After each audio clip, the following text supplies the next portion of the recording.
Adda barnoota sadaffaa barachuuf deemna. Barnoota sadaffaa keessatti sagalee gabaabaa fi sagalee dheeraa.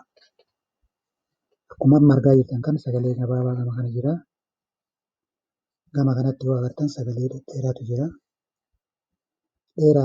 Dheeraaf gabaabaa jechuun kun maalini? Dubbifamaan kunniin tokko tokko yoo ta'e gabaabaadha sagaleen sun.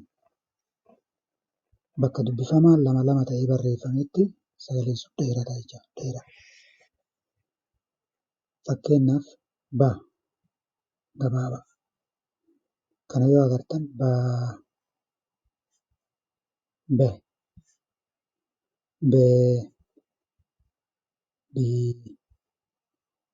boo buu hin dheerata jechuudha. Kana yoo akka fakkeenyaaf fudhanne caa ce ci co cu kun ammoo dheeraadha.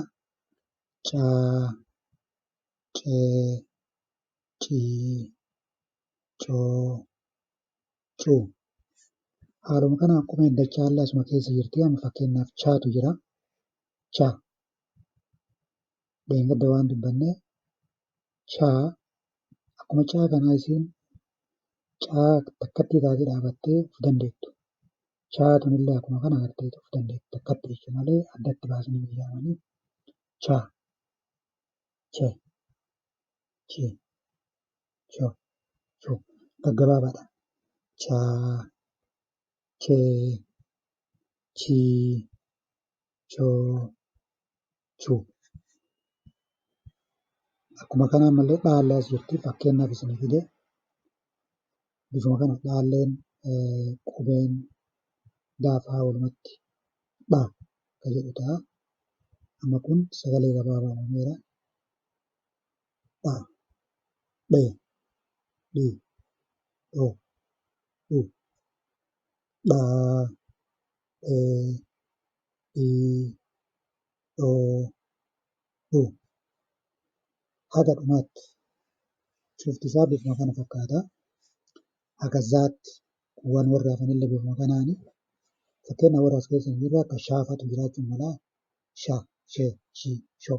Akkas yoo dheeressuu barbaaddan shaa shee shii shoo shuu waan akkasii.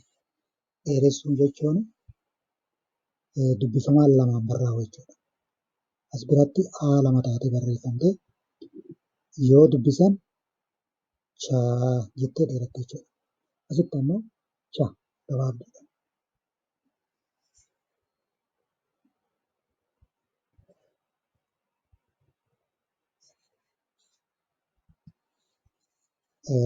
Dhiifama bifuma kanaan akka kana hordoftan isin gaafanna.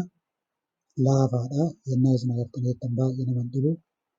Wanni inni qalbiin laaluudha. Qalbiin laaluudha. Qalbeeffatanii laaluudha. Yoo dubbisan ammallee dubbisaa dhageeffachuudha. Dubbisaa dhageeffatanii kanaaf yoo dhageeffatan eessatti akka gabaabbate eessatti akka dheerate sagaleen dubbisan sun akkana ta'a jechuudha. Kanaaf haga kutaa kaanillee qaxxaamutti kun amma asirratti xumuramuuf deema.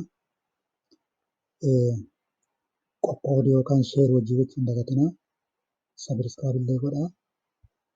Isin jenna kun kanuma jechuudha. Sagalee gabaabaa fi sagalee dheeraa akkaataa itti uumamu haga dhumaatti akkanuma. Assalaamu alaikum warahmatullahi wabarakatuh.